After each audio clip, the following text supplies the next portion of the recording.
Well, thank you so much for coming out. Was anybody here for yesterday's presentation? No? Boo. Oh, yes, there was. Thank you for coming back and joining us. So, yesterday we talked a little bit about planning or the beginning steps to set up for a successful construction project. So, starting off, I'd like to introduce myself. I'm Herb Lagois.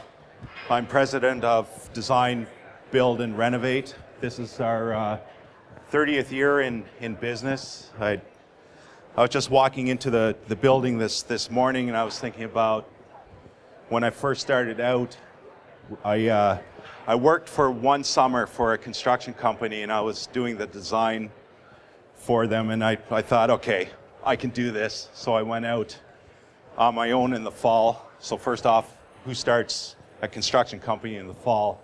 But I remember I didn't have any business plan, nothing. So looked in the newspaper, there was an ad for a truck. I guess I need a truck if I'm doing construction. And I remember going to the guy's house. It was an old Ford tree, 3 on the tree. And I went to take it for a test drive, and I pulled around and hit the guy wire of his telephone pole, pulled the bumper out. So guess who owned a new truck? But so I started off framing houses, so I was a lot of hands-on originally, and then started my educational background is architecture, so I started developing the architectural side of the business over the years. So now we're a complete design build type of company, and we specialize in renovations, additions, and custom homes. So again, yesterday we talked about hiring, just finding that the proper fit that meets your needs. So whether it's an architect, a designer, a builder, a design build firm. We talked a little bit about the design process and also how important it is to look at the investment amount as part of the design process. So what happens beyond the actual architectural design process? And really that's what we're going to talk about today. So we talked a little bit about design yesterday. So we had this really cool design. Let's say we're talking about a family room, kitchen renovation. So we know the space works, the furniture fits, it looks really good, it blends in on the outside, traffic flows work, so cool. So can we start building now? Sure we can, but does it really make sense to start building? So even in our design, we had things like flooring was shown, so cool. We kind of know where flooring goes. It looks like hardwood. Our crew's waiting, they're set to go, boom, we can start construction, but does it really make sense to start? So what about things like building permits? What about selection of finishes like tile? Even hardwood, is the hardwood a natural finish? Is it stained? Things like kitchens, are there pots and pans, drawers? It's one thing to have a really cool kitchen design, and when we look at designs initially, conceptually, we worry about the functionality of the space, so fridge, stove, sink, and the working triangle and all that. But really, what about the details of the cabinetry? Hazardous material testing, there's legal obligations to test for hazardous materials. And a good example is if we are constructing, the kitchen cabinet wasn't ordered, then what happens if the kitchen is delayed for a couple of months? Then great, are we going to come back in 2 months and finish the project? So those are the nightmares we hear about, overtime, over budget. And usually if it's overtime, usually means it's over budget. The analogy I use is like picture going into a showroom and then there's a car frame on the floor and okay, it's $50,000 for this car frame and you hope the car manufacturer is going to give you the body, the finishes, all the interior selections of your vehicle. No, we walk into a showroom, we buy a complete car at a set price, and then there's also options that are a set price. So when we take delivery of the vehicle, we know exactly what that vehicle is going to cost. So that's on time, on budget. And to me, that's a pretty cool concept. So somebody needs to address the details. It could be us as homeowners, the architect, the designer, the builder, but who is responsible for all those little details? Also, mentioning hazard material testing, it's a legal obligation for us as homeowners to provide a builder to ensure that the building is safe or doesn't contain any hazardous material tests or hazardous materials. So, yet how do we know as a homeowner to actually do that? So, as professionals, it's our obligation to educate you or let you know that that's something that needs to be done. So ask your builder. If you're interviewing builders, just simply ask them if that's part of their process, and if they do that, it is a requirement.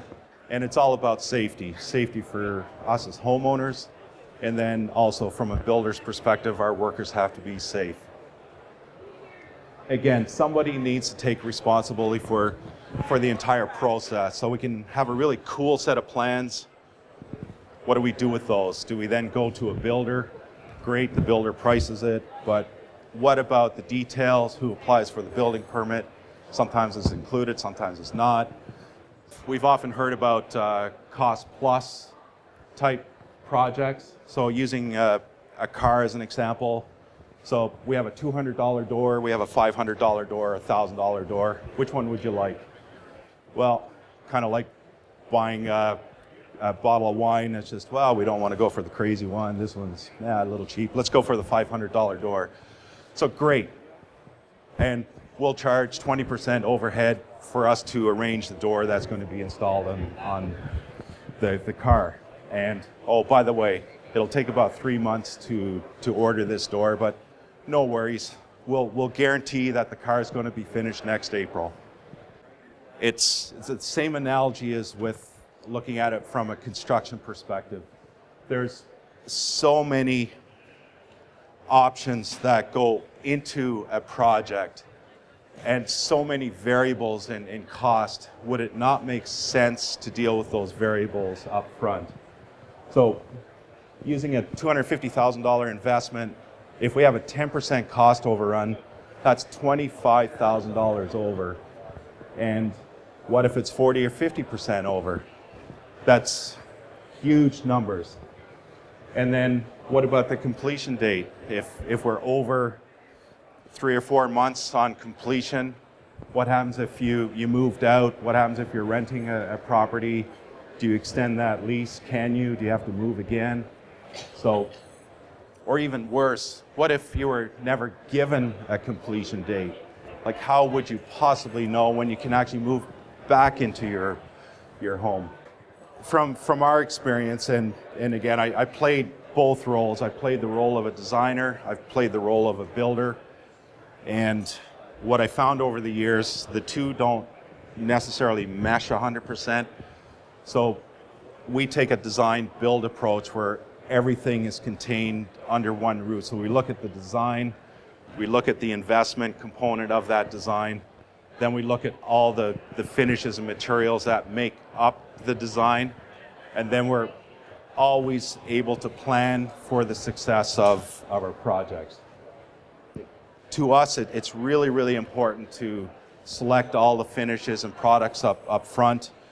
And it's for a monetary perspective, but secondly, it's also making sure that the project's going to be cohesive. So looking at it from an interior design perspective, it flows from one end to the other, so the flooring matches the cabinetry, for example, or the backsplash matches the countertop, as opposed to bits and pieces all over the place that make up a project.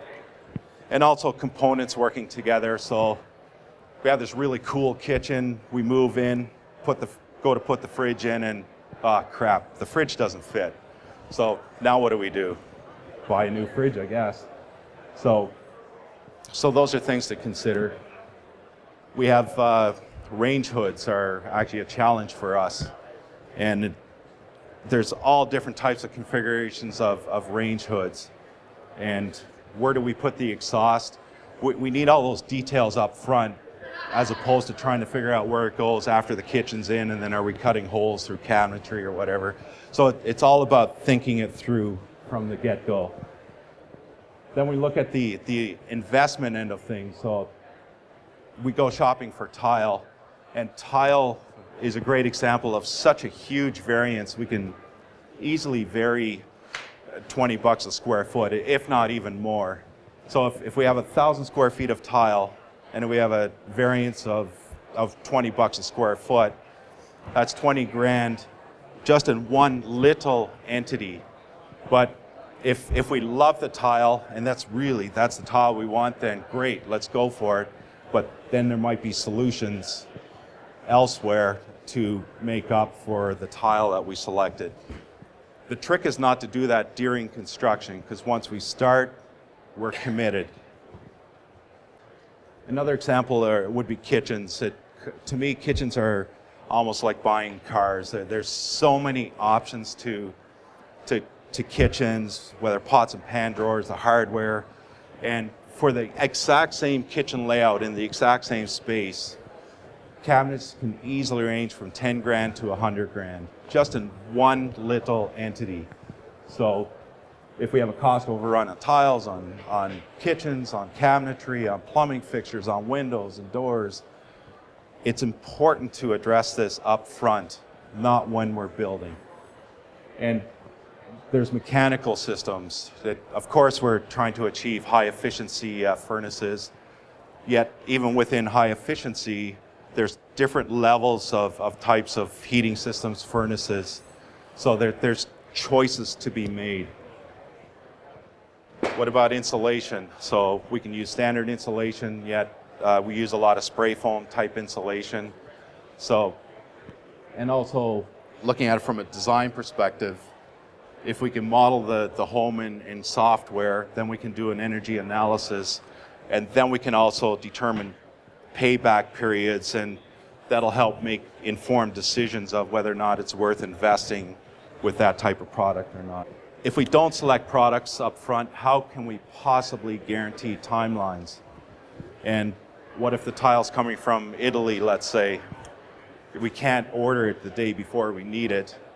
And it's amazing what the trickle-down effect is. So typically, using flooring as an example, usually we install flooring before cabinetry goes in.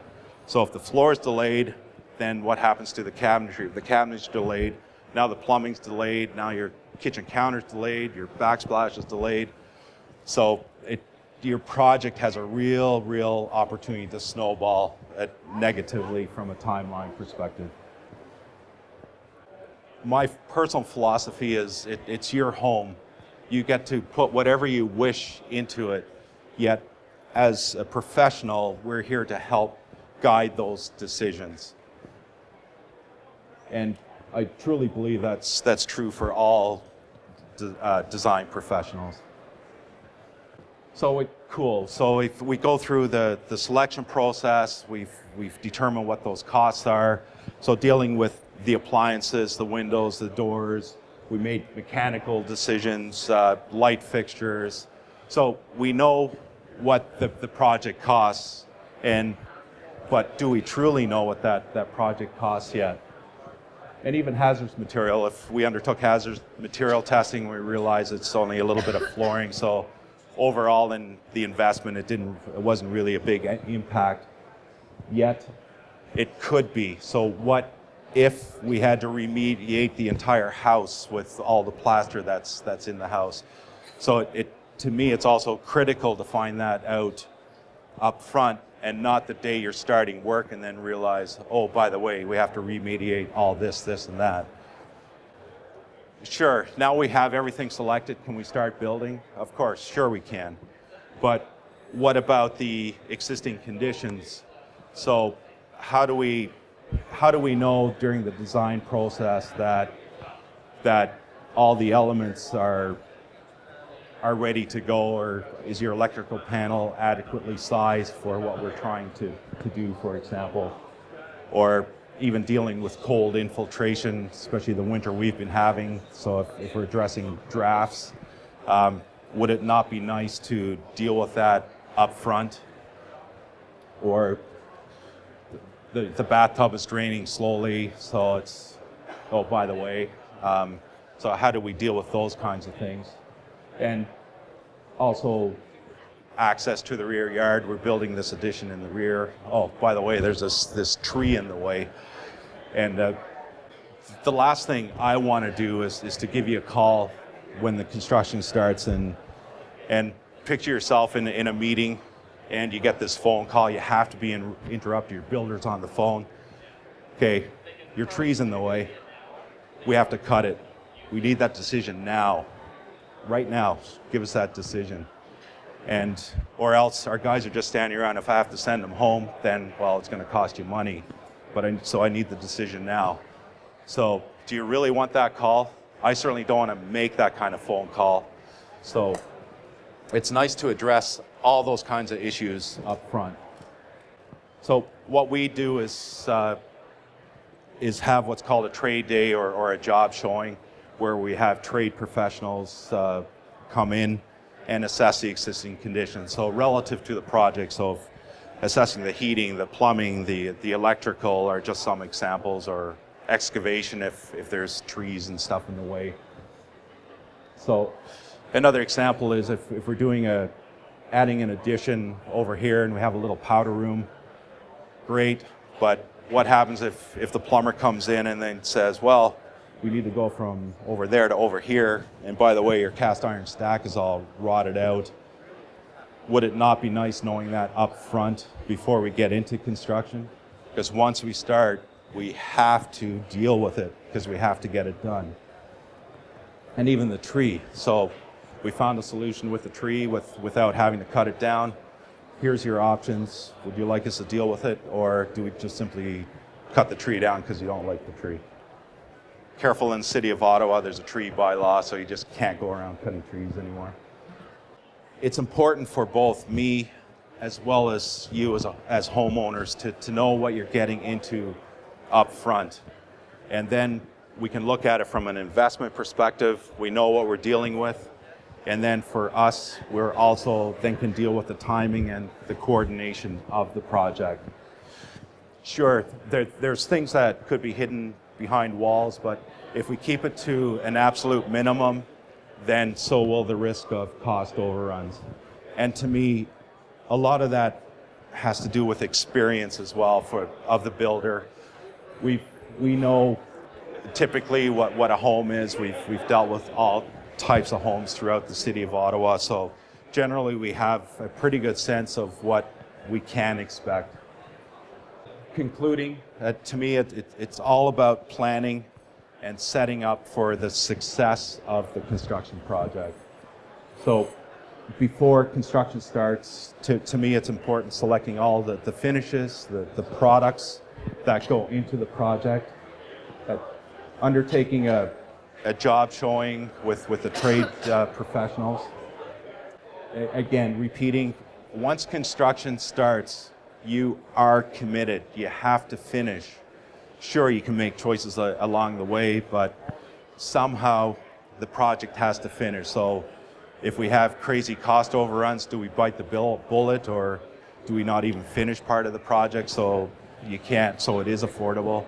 So knowing that up front is critical.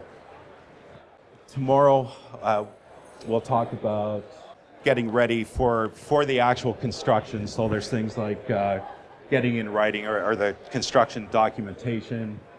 There's insurance requirements. That's both an obligation for us as well as homeowners. Living through the construction, so do we move out or not?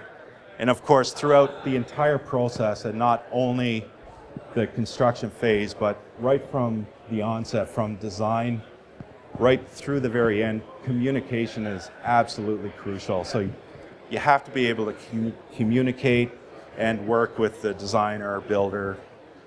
Thank you. 2 o'clock tomorrow.